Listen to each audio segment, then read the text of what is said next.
Përshëndetje shikuesve të Monitor, jemi në një episod të ri të podcastit ton Business Plus dhe do të flasim sot për zhvillimet në tregun e pagesave. Në vitet e fundit ka një rritje, domethënëse të vëllimeve të pagesave nëpërmjet kanaleve alternative, pra pagesave me kartë, pagesave nëpërmjet internetit. Ka përdorim të teknologjive të reja dhe edhe një lloj rritje të konkurrencës mes institucioneve financiare, veçanërisht pas miratimit të ligjit të ri për shërbimet e pagesave në vitin 2020. Për të folur rreth këtyre tendencave, kemi të ftuar në podcastin ton zonjën Eneida Thomaj, drejtore përgjithshme e Paylink. Përshëndetje. Përshëndetje. Faleminderit për ftesën. Në parantezë, Paylink është një nga kompanitë më të rëndësishme të ofrimit të shërbimeve dhe produkteve të pagesave në vend. Dhe zonja Thomaj, nga këndvështrimi juaj, si e perceptoni dinamikën e tregut të pagesave në këto vitet e fundit? Në vitet e fundit në Shqipëri kemi, mund të themi, një revolucion sa i përket sektorit të pagesave. Kur them revolucion, jo vetëm në nivelin e volumeve transaksionale dhe volumet financiare që përkalojnë në këto kanale, por gjithashtu dhe në aspektin e teknologjive të reja, prezencën e produkteve të reja. Nëse flasim shembull për kanalin e kartave financiare të pagesave, shohin që nga të gjitha aktorët prezent që janë në Shqipëri, është rritur prezenca e produkteve, qoftë elitare, qoftë edhe më të thjeshta. E nis në këtë aspekt sepse tregu po ndryshon, ka një sër segmentesh që kërkojnë diçka më elitare, një le të themi përzgjedhje më elitare dhe në treg kanë filluar ofrohen si nga skemat e pagesave edhe nga bankat, le të themi kartat e kreditit me shërbime shtesë më të veçanta. Nga ana tjetër ka dalë edhe ligji për llogarinë bazike që do të preki një status më të gjerë të asaj segmentit të popullsisë që nuk kanë, le të themi, avantazhe në krahasim me një segment tjetër, dhe kjo ka bërë që në treg të fillojnë të konceptohen edhe produkte më bazike, më të lehta. Gjithmonë ka qenë diskutimi për një kartë lokale, jo vetëm nga karta e segmenteve nga skemave të Mastercard dhe Visa, por gjithashtu edhe të një karte lokale që është pikërisht me kosto më të lira, me transaksione që kanë një vlerë më të ulët. Dhe në këtë sens, llojshmëria e produkteve në treg në nivel kartash ka ardhur duke u rritur pikërisht për të përmbushur kriteret dhe kërkesat që ka tregu. Pra, revolucioni ka qenë prezent. Dhe mund të supozojmë që shtysa ka qenë sidomos turizmit, pak në volumet e përgjithshme të pagesave që, siç e thamë, në vitet e fundit kanë shënuar një rritje domethënëse dyshifrore, apo jo? Po, është e vërtet, qoftë në nivelin e prurjeve të kartave që vinë të lëshuara në një shtet tjetër dhe vinë dhe bëjnë transaksione në Shqipëri, ashtu mund të them edhe në nivelin e pranimit, e terminaleve pranuese. Kemi parë para 5 vite si kemi qenë në nivel POS-es, ndër më të fundit në rajon, dhe aktualisht sa është shtuar numri i POS-eve në treg apo ATM. Dhe brenda këtyre terminaleve dhe funksionalitetet e reja, kemi parë pose me disa contactless, pose që pranojnë edhe Google Pay, pagesa nga walleti, pose që janë me installment, me loyalties, janë shtuar funksionalitetet dhe përdorimi i tyre. Po ashtu edhe në nivel ATM-ish, për sa kohë tregu ka tashmë turista që kërkojnë të tërheqin në monedha vendase në krahasim me atë çfarë ka karta aktuale që posedojnë. Të gjitha këto kanë bërë që ATM-t vetë të japin nga bankat flas të shtrojnë funksionalitetet që kanë në treg. Nëse flasim në nivel risisht të produkteve, nga përvoja juaj, nga marrëdhëniet tuaja me klientët, cilat janë risit ndoshta më interesante dhe domethënëse që mbase vlen të përmenden? Po. Bankat e kanë parë në përgjithësi, dhe jo vetëm bankat, gjithë aktorët që ofrojnë shërbimet e pagesave e kanë parë që në fund të fundit klienti kërkon sigurinë në përdorimin e kartës pasi është ekspozuar një marrëdhënie financiare e tij në këtë element. Në suport edhe nga skemat e pagesa, së fundmi para rreth një viti, për shembull, është lançuar ajo që fola pak më parë, digitalizimi i kartës fizike apo tokenizimi i saj, që regjistrohet në një wallet dhe autentifikimi i përdoruesit në këtë wallet bëhet qoftë me shenjat biometrike apo me një PIN unik. Dhe përdorimi i këtij karte të digitalizuar kur përdoret në POS apo në ATM të lejon që mos të ekspozohet numri primar i shkruar në kartë, po të ekspozohet një numër i dytë, le të themi një kodim i tij. Kjo të bën që dhe në vetë përdorimin e kartës, vetë përdoruesi të jetë më i sigurt, transaksioni është seamless, nuk ka ndërprerje të saj dhe kjo ka bërë që të rrisi përdorimin e kartave. Për shembull, në një studim të fundit që ka lëshuar Mastercard, ka treguar se rritja e numrit transaksional me këtë format karte të tokenizuar, të digitalizuar është rritur me 15% brenda rreth një viti që është lançuar. Kjo tregon rritjen dhe të sigurisë besimit që ka klienti ndaj kartës. Statistika i referohet tregut shqiptar? Botëror. Për Shqipërinë një vit është që është lançuar dhe akoma janë në fazën e përdorimit. Gjithashtu element të tjerë që ne mund të përmendim, për shembull në Paylink, kemi parë se klientët duke patur dhe një numër të madh kartash, e bëhet dhe më e vështirë menaxhimi i tyre dhe ka patur dhe kërkesa që le të kemi 2 karta në një debit dhe një kredit në një kartë fizike. Kjo të bën të mundur që në ato raste që do të përdorësh debit, prek debit, llogarinë debit, në ato raste që do të përdorësh kredit, blerje të ndryshme, përdor kredit. Këtë e kemi shkruar në një kartë të vete që quhet combo card, është një produkt i ri që po del. Gjithashtu së fundshmi tregu ka kërkuar edhe, siç e thash, produkte elitare, jo karta metalike, karta hibride, që është një miksim ndërmjet kartës me plastik çip të thjeshtë dhe një metalike që bëhet një produkt më elitar. Kemi edhe kërkesa së fundmi që është gjithmonë më shumë përshikohen që operacionaliteti i aktiviteteve të zvoglohet, të kemi sa më pak ndërhyrje operacionale manuale.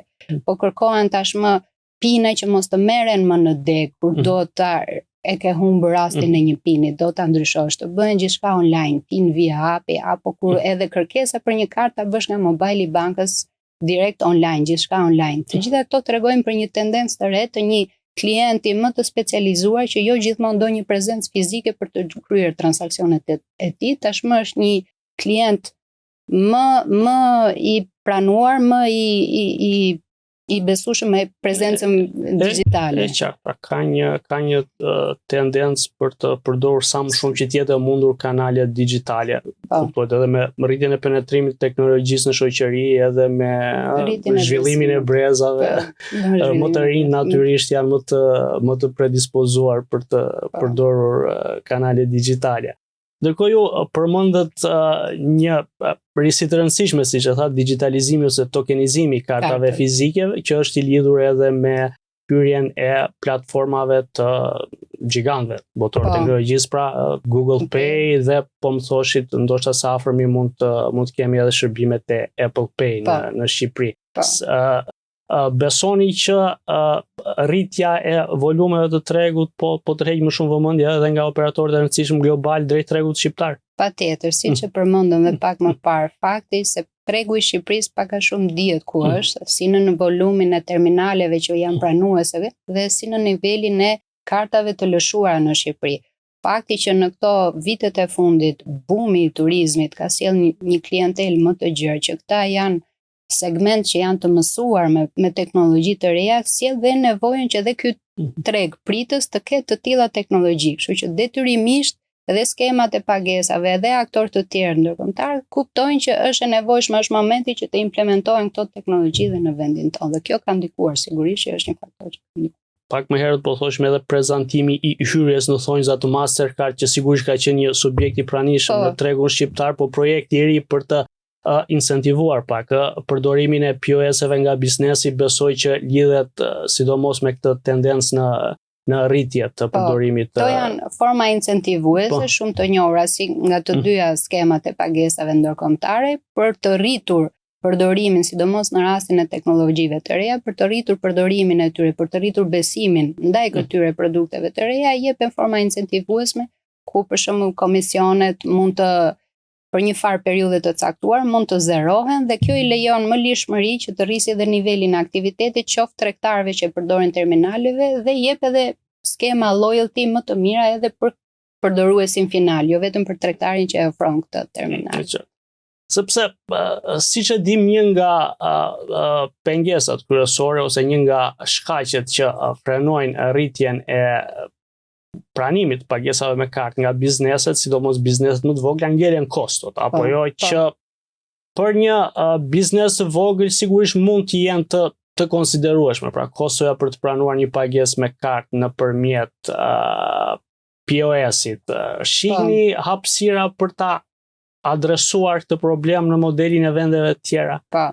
Ne si Paylink e kemi thënë dhe vazhdojmë ta themi, jemi suportues të një platforme të cila mund të realizojë uljen e kostove në mënyrë të qëndrueshme në përdorimin e terminaleve. Jemi prezent të gjithë kudo që shkojmë, kemi një rrjetë të caktuar me POS apo në përqendra tregtare kur shikon disa terminale ATM-s. Të gjitha këto kanë kosto, jo vetëm kosto certifikimi si terminal që duhet përdori të dhëna të sigurta, kanë kosto edhe në infrastrukturë, kosto mirëmbajtje keshi, të gjitha, të cilat nuk ka nevojë pse të ripërtëriten në 10 terminale kur ato mund të përdoren në një terminal dhe duhet konceptuar pak më gjerë, nuk është se le të themi kanalet e pagesave nëpërmjet kartës janë konkurrente të kanaleve të tjera të pagesave, QR kodit apo le të themi instant payment. Në fund të fundit ato janë një platformë që lehtësisht integrohen me njëra tjetrën dhe janë komplementare të njëra tjetrës, kështu që në momentin që ti ke një platformë ku të gjitha bankat janë të integruar dhe ulin kostot e përdorimit të terminaleve, të ATM-ve, të POS-eve, njësoj mund të ulet dhe kosto e përdorimit të e-commerce terminaleve. Në e-commerce mund të kesh një account të lidhur me një bank tjetër të zbukuruara në një portofol digital dhe në këtë aspekt të kosto nuk duhen parë kaq në nivel fillestar vetëm me një projekt, po mund të shikohen në një aspekt më të gjerë që janë të gjitha komplementare të njëra tjetrës, mund të ndërlidhen dhe benefiti është të gjitha bankat. Ka hapësira. Ndoshta do duhet pak më shumë larg pamësi në këtë këndvështrim. Ndërkohë ju përmendët edhe një teknologji relativisht të re, pra atë të pagesave nga llogaria në llogari nëpërmjet QR kodeve, është një teknologji që kuptohet është në një stad ende embrional në tregun shqiptar. Disa banka dhe institucionet paras elektronike e ofrojnë, nga sa dim volumet ende nuk janë shumë. Do me thënë se me gjitha të synohet që projekti i ri i Bankës së Shqipërisë për pagesat e shpejta, instant payments, do të mund t'i jap një zhvillim të ri kësaj teknologjie, apo jo, si besoni që do të ndërthuret me shërbimet e pagesave me kartë, duke përfshirë ato shërbime që ofroni ju, kuptohet. Siç e thash edhe më përpara, gjykoj që në fund të fundit to janë gjithë kanale që plotësojnë njëra tjetrën. Në treg nuk kemi vetëm një kategori të caktuar përdoruesish, kemi edhe kategorinë më të re, kemi edhe kategorinë pak më të vjetër që është e lidhur emocionalisht me kartën dhe nuk do ta lëshoj, ashtu siç e kemi edhe të rinj që janë më fleksibël ndaj teknologjive të reja, adaptuesit më të hershëm. Kështu që në këtë aspekt fakti që po hidhen janë në treg, janë ekzistuese në treg, teknologji si QR kodi, për më tepër që kjo rinie jona, kjo shtresa jone mesme dhe lëvizin jashtë i kuptojnë dhe i mësojnë shumë shpejt teknologji, edhe në Shqipëri nuk shoh pengesa sepse këto të mos bashkëjetojnë dhe të plotësojnë njëra tjetrën, dhe duke përdorur një teknologji je më i aftë të përdorësh dhe një mënyrë tjetër pagese, pra i shoh komplementare, rritse të njëra tjetrës sesa në konkurrent të njëra tjetrës. Ndërkohë ju përmendët pak më herët idenë e përdorimit të një karte lokale, apo jo karte pagesash lokale që ndoshta do të ndihmonte në ofrimin e tarifave, kostove më të ulta për një segment të caktuar ndoshta të përdoruesve që jo domosdoshmërisht e dëshirojnë kartën për ta përdorur edhe jashtë vendit. Për shembull, është projekti i gjatë tashmë i përfshirjes së pensioneve të gjitha brenda sektorit bankar, për shembull për pensionistët një kartë lokale mund të ishte një zgjidhje arsyeshme, sepse do të ofronte në shumicën e rasteve kosto më të ulta me një funksionalitet të mjaftueshëm për ta, apo jo. Pse nuk ka funksionuar koncepti një karte lokale në Shqipëri? Është e vërtet, karta lokale benefitin kryesor e ka në menaxhimin e atij segmenti të portofolit të një institucioni pagese që nuk bën përdorim të gjerë jashtë vendit. Është më shumë për tërheqje në POS apo përdorim në ATM lokal. Dhe duke qenë lokal nuk ke pse këto ti përfshish me karta të skemave ndërkombëtare të pagesave që kanë një kosto më të lartë, po i mban lokalisht me 30-40% ulje të kostove.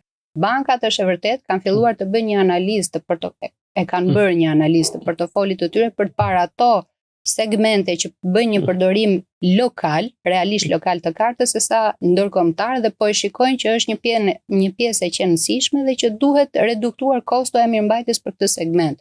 Pse nuk ka hecur, gjykoj sepse mbase, duke qenë se vetë bankat kanë ato prioritetet e tyre së brendshmi dhe jo së jashtmi, duke qenë se mbase duhet dhe një ent rregulator me një vendimarrje pak më të fortë për ta bërë këtë gjë.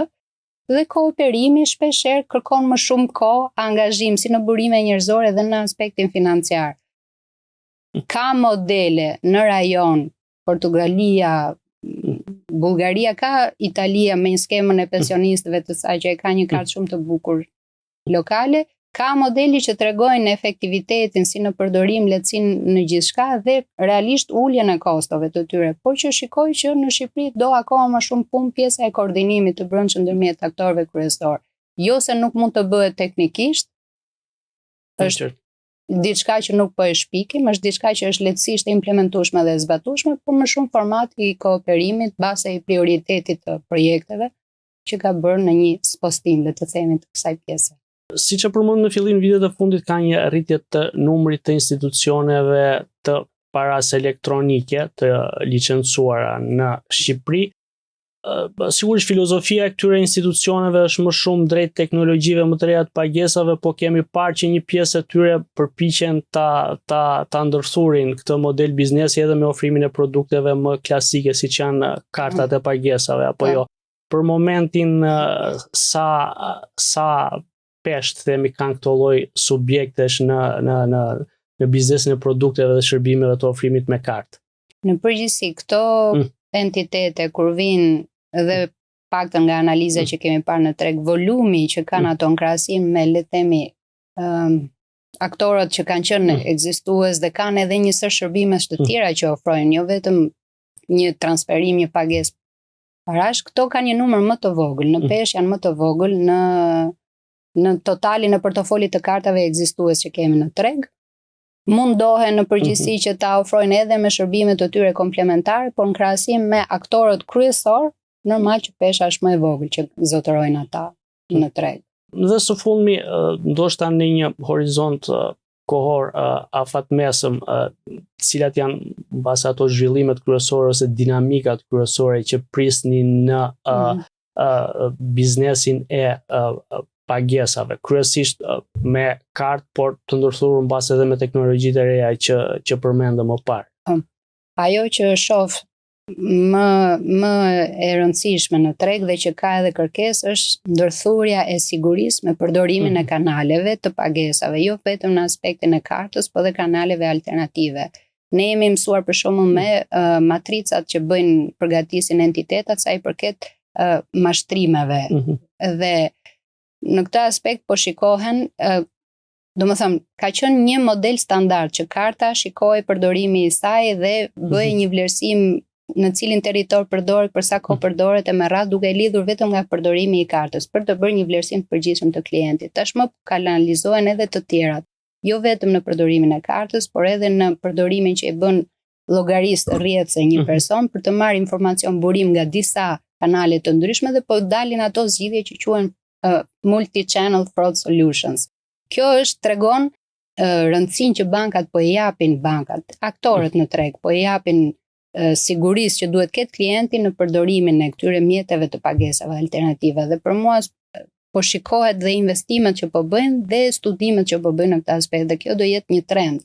Po ashtu edhe nga vetë banka qendrore janë lëshuar në treg rregulatorët, sidomos së fundmi. Pjesa e strong customer authentication, një autentifikimi i dytë që i kërkohet klientit për çdo rast në transaksione. Pra, e shoh të lidhur jo vetëm teknologjitë e reja që imponon tregu dhe prurjet e reja, po shoh të lidhur dhe pjesën e sigurisë, investimet që do bëhen në siguri për të qenë në linjë paralele këto teknologji me përdorimin e tyre, për të qenë në mënyrë të sigurt përdorimin e tyre. Pra, do të ketë një rritje të investimeve, thoni për sigurinë dhe me që jemi të kjo në parat në tezë, si e vlerësoni tendencën, po themi, të sigurisë së përdorimit të kartave nga klientët të shprehur ndoshta nëpërmjet atyre rasteve të sinjalizuara të frodit, të mashtrimeve. Pra kemi një ecuri, po themi, inkurajuese në këtë drejtim. Veprimet janë të shpejta nga lëshuesit e kartave në moment që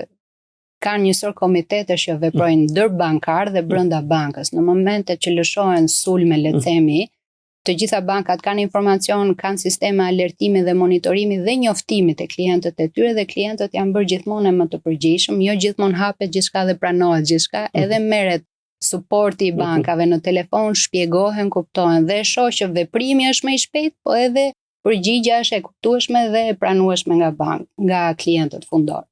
Në qartë, pra ka një lloj reagimi, ka një lloj reagimi dhe normalisht duke ndjekur ato këshillat e zakonshme që bankat u japin klientëve për kujdesin në përdorimin e kartave dhe instrumenteve të pagesave. Edukimi i vazhdueshëm që bëjmë funksionon dhe mund të themi që përgjithsisht karta është një instrument i sigurt. Një instrument mjaft i sigurt në përdorimin e tyre dhe ka filluar që në moshë më të re, flasim një kartë në kartë studenti, që një personi të njihet, të kuptoj se ç'është instrumenti, po të njohë dhe rreziqet dhe të di përdorimin e saj.